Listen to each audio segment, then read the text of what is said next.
I'm back again. With the triple threat. Just in case this is the first time you're watching me, hiya.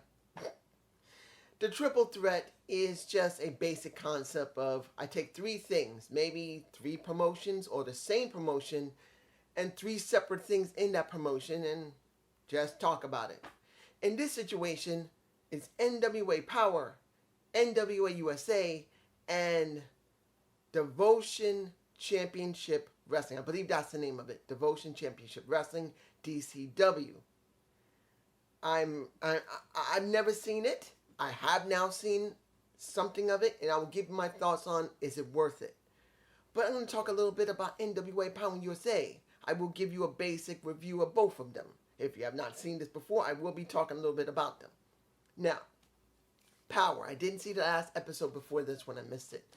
But I did see this. The exhibition match between Maxine Taylor, the Taya Valkyrie, who I don't get is getting calm, and Ella Envy. It's just an exhibition match. Don't know why it's an exhibition match. Shouldn't it be for the women's title?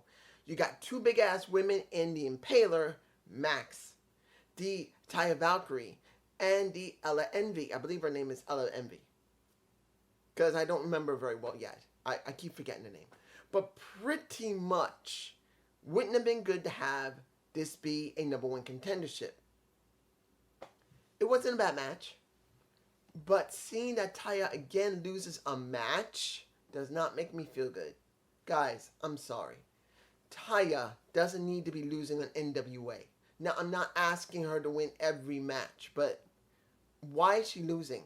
Yes, it's a triple threat, so she is protected. Billy ain't trying to bury her ass. It kind of feels like it, but he's not, because he's letting her job in a triple threat. But still, shouldn't have been better to see Taya. But there was a little bit of a twist when it came to Maxine Taylor. When she finished her match, she went over to Kyle Davis, who I really thought the way she was acting, next to looking at a mic and looking very confused about what the hell a mic is, she was going to rub that bald head. I really thought that she was getting interested in him and she was going to put her hand right in his head and go, I like bald heads. That's what I thought. Until Father Mitchell comes out and he's looking at her to recruit her with Judas. That's what I think. That's what I feel. That's what I think is going to happen. Now, I know there's a little more than just Judas on the Sinister Minister's wagon, but I'm saying the most prominent person there is Judas. I'm just saying. OGK versus Love Rebellion with, and this is interesting, since I don't watch Lucha Libre, seeing that Bestial 666, his own father, who's also called 666, but I don't remember his first name, was there, and he's a legend Lucha Libre, which is kind of nice. It would be nice to see that he works with his son and his partner I can't believe I'm forgetting about Mega Wolf. There you go. And be their manager for a little bit in NWA. Now, I know they're not going to make much money, but hell, this might actually be a good thing because if he does good work here, they can do it in AAA. They can also go to AEW. They can also go to Impact Wrestling or MLW. He could be the manager. Make a little scratch for himself and be with his son. So, was the match good? It wasn't a bad match. I don't understand why they don't do anything with Mike Bennett. Now, mind you, I know Mike is not one of the greatest guys on the mic. He's not. He's not the greatest guys on the mic. He's not one of the most greatest guys with charisma, but he's a good wrestler that has okay skills on the mic. Okay type of charisma. He's good enough in the ring, and he does tell a story decently well. He can be a little more than what you expect him to be, but they never do anything with him. And you got Matt Taman. That's who I am. That's what he is. Is he more interesting than Mike Bennett? Not really. Actually, I think Mike Bennett is a little more interesting than him, even though he talks better than Mike. Mike is more interesting than he is. Doesn't mean that's 100% more interesting. It's just a bit more interesting. In the end, La Rebellion, well, It was a DQ because Mike Bennett shoved the ref. So that means La Rebellion should have won that. I didn't hear them say it. They just kept fighting. Now, when it comes to Luke Hawkins and Ricky Morton, you wonder when they're going to get in the ring. Now, do I want to see Ricky get in the ring? No. Do I want to see Luke go up against them in the ring? No. But I do want to see Luke Hawks do something. Because, yes, he's not one of the greatest guys in the ring, but he can talk when he needs to. And I do like that. He is a personality. Now, here's another personality that's hopefully going to be interesting, get something out of it. And that is Scion with his dad, Austin. I'm about to say Ace Austin because, I see Ace Austin, Austin Idol, they kind of mix together. I would like, this is where it would be interesting. Wouldn't it be interesting that Ace Austin leaves Impact Wrestling, goes to NWA and say, oh my gosh, the kid that I never had is here. And it's not Scion, it's Ace Austin. Because Ace Austin would be interesting, like Austin Idol. Just playing words, just something interesting. But now, Austin Idol is promising Scion if he listens to him, he will be the next national champion. The question is going to be, if they are going to take that off, I'll explain what I feel in USA, but would it work having these two work together? I don't know. It seems like it'll work, but there's something, maybe it's due to the fact that I've missed some episodes of USA and Power, that I'm missing something. And that's probably what it is. But that's just my point of view. Now, let's see here. I know I can talk about Magic Mike and CJ. I'm not going to. I know I can talk about Eric Johnson, who looks interesting. I'm not going to. The thing is that we need to see a kind of a story when it comes to Magic Jack and CJ.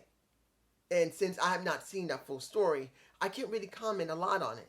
I truly want to see a little bit more. Maybe they talk more with Kyle Davis going forward when I can watch USA and Power, because I'm always missing it.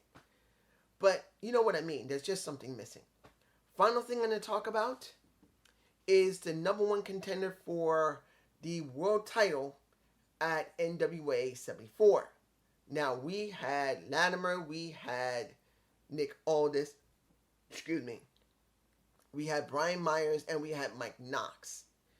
Now, here's the thing. I love Latimer. Latimer has something I've always liked. Always did.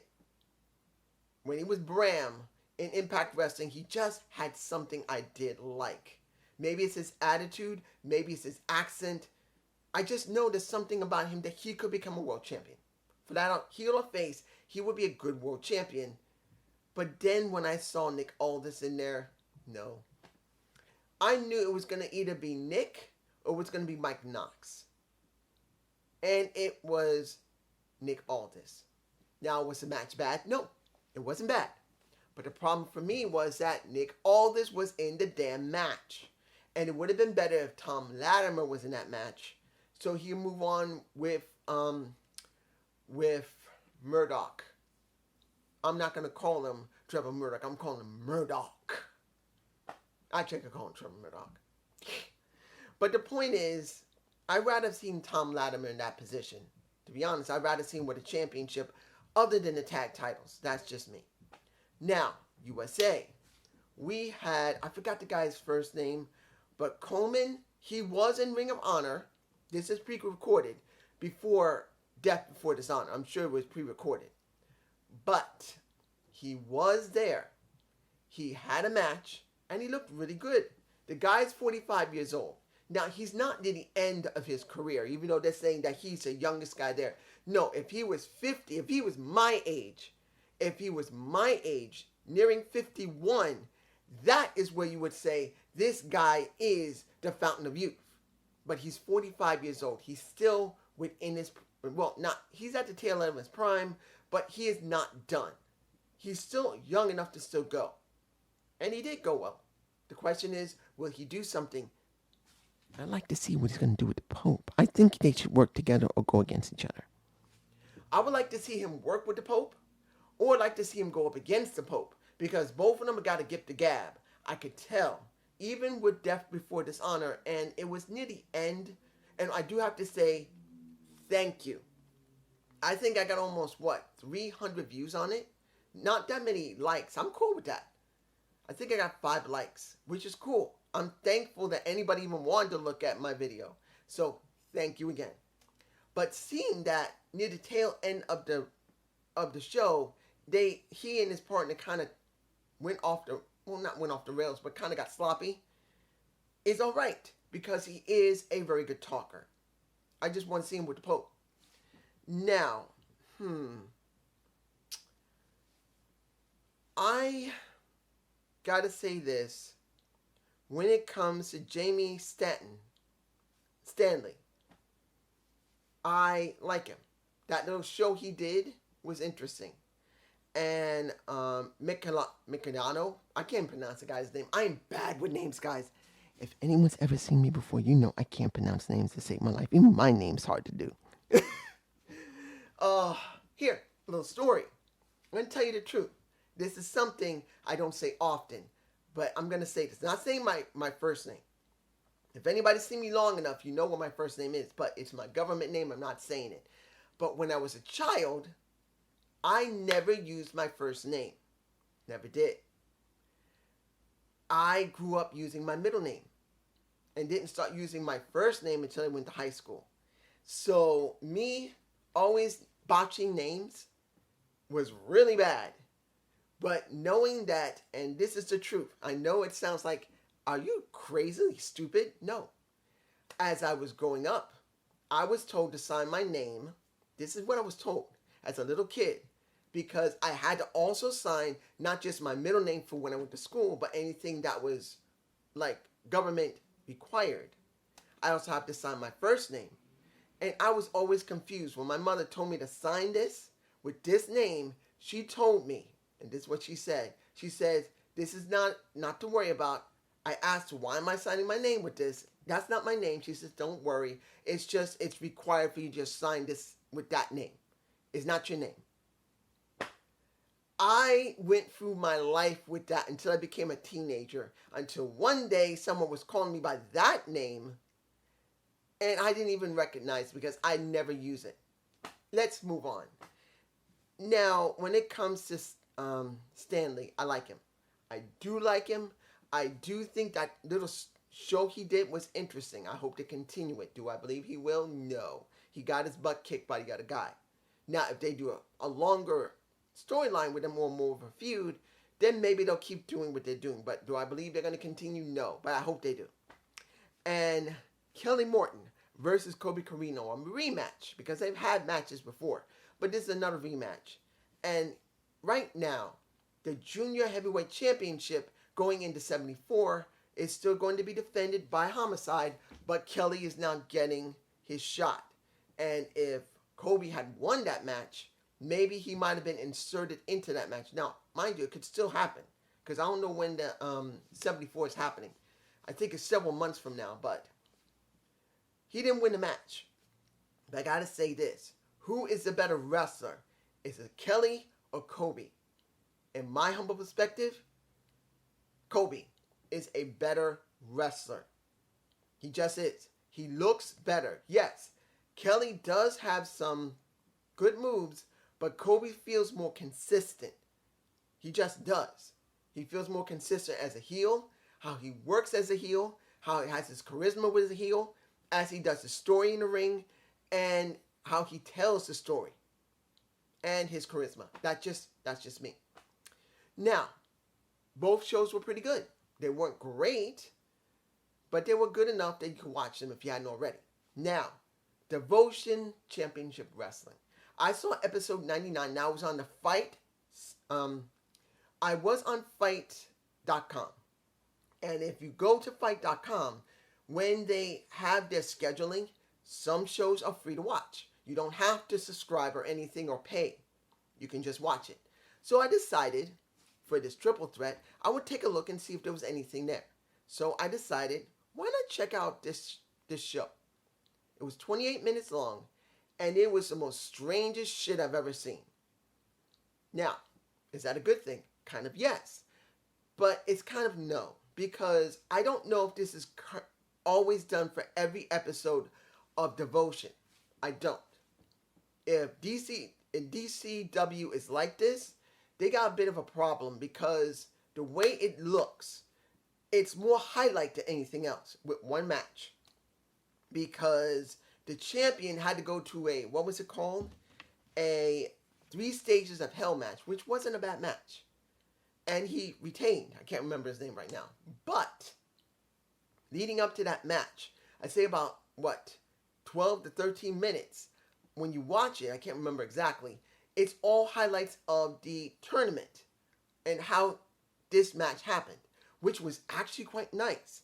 The transitions feel a little strange though, because they do a sweeping motion instead of just switching from one image to another. They actually sweeped like zoom, like that, and that's something I'm not used to. It's actually quite interesting. But I gotta say, for anyone that has motion sickness, I would suggest you be careful, because seeing the screen just go like a windshield wiper go zoom, you might get sick. So I would recommend you be a little careful. Make sure if you got motion sickness pills, if you're going to watch episode 99 of Devotion Championship Wrestling, make sure you take it ahead of time. So if the motion of seeing the screen just go like that will not get you sick. Now, for me personally, there was nothing wrong with seeing highlights of the tournament. It was good to see it. And what led to going into the tournament, because they did have a match. Then the owner, who looks trying to look like the Terminator with a chain connected to his big ass sunglasses like that. His sunglasses, like, if you saw them, they're like this big across his damn face. He looked interesting. He didn't talk great. I don't think he really knows how to talk very well. I don't recognize the guy. But if he's been pro wrestling for a while, I understand. But if this is a real thing, because it's episode 99, the question's going to be, are they going to do full-length episodes, not segments? Now, mind you, this could only be for the tournament, because they wanted to lead up to why that this last 3 stages of Hell match happened, and they wanted to show the tournament. Maybe, what is it, season 3, episode 12 or 13. I think this was episode 12. The next one will be episode 13, which will be episode 100. Hopefully, they don't do this all the time where they have these segments in there, which has this windshield wiper, and that was just for the tournament itself, as a recap if you didn't watch all the other episodes beforehand, which I did not. I will say it was somewhat interesting. They did have one female in the tournament, but the kicker for me was she was way too small to be going up against most of those big guys, and that she won. She must be a fan favorite, but still, it would have been better if it was a bigger woman, because for me, I need believability to a certain extent. Unless there were smaller people with her, which was more believable, I wouldn't have a problem. But still, for her, she was very small compared to some of these guys there, and she won her matches. She does not have the physique of a Tessa Blanchard. And I will say this, even though Tessa was not booked correctly by my humble perspective, she was a fitness athlete. She did do fitness competitions, even though she was no Jordan Grace, who was a dead power lifter. She's a damn power lifter who has several records in Georgia, I believe. She set records. When she does like this, she's earned it. But when it came to Tessa, she did fitness competitions and won them. So at least if she was in that situation, it would be more believable, because the woman's cut. She had the abs, she had this. The woman was very small. She was a little thick. Nothing wrong with being thick, but it wasn't like she was very heavy set. She was an average sized woman. Nothing wrong with having a little pudgy belly. I got one. So if anybody thinks I'm messing with her because she doesn't have the curves of a woman with big tits and ass and a like a washboard stomach, bullshit. I don't care what you look like, as long as you're believable in the damn ring, whether you're a man or woman, or you became a woman, or you became a man. I don't give a damn. You must look your part. She didn't. She was too small for her size, and she wasn't like super muscled or she wasn't like super heavy set to compensate. She was neither one. She was an average sized woman who just had a little bit of a belly, which she looked cute. And she wasn't a bad wrestler either. This is what I want to make clear. She was not a bad wrestler. The problem was that she was too small and she was going up against guys that were way too big for her. She needed a few guys that were a bit smaller that would make it at least a little more believable. For me, no. But I'm sorry, my allergies are really messing my nose. I took my allergies. My nose is itching like crazy. But anyway, was Devotion Championship Wrestling good? It was interesting. I can't say I'll watch it again. But it was interesting to see that they had showed in a different format compared to AEW, MLW, WWE, and Impact Wrestling. That format of seeing the screen like a windshield wiper going zoop was totally different. And it was totally unique. And I liked it. But admittedly, if it's done all the time, people could get sick. So I'm hoping that's not what they do for the norm, particularly for their episodes going past 99 or season 3, episode 11. For that, well, season 3, episode 11, which was the highlight, and then they showed something about episode 12 when the 3 stages of hell was going on. And I hope you enjoyed this triple threat. Give me a comment below. I have no idea if you're going to like this. I don't know if this is good, but I'm giving you what I got. Peace.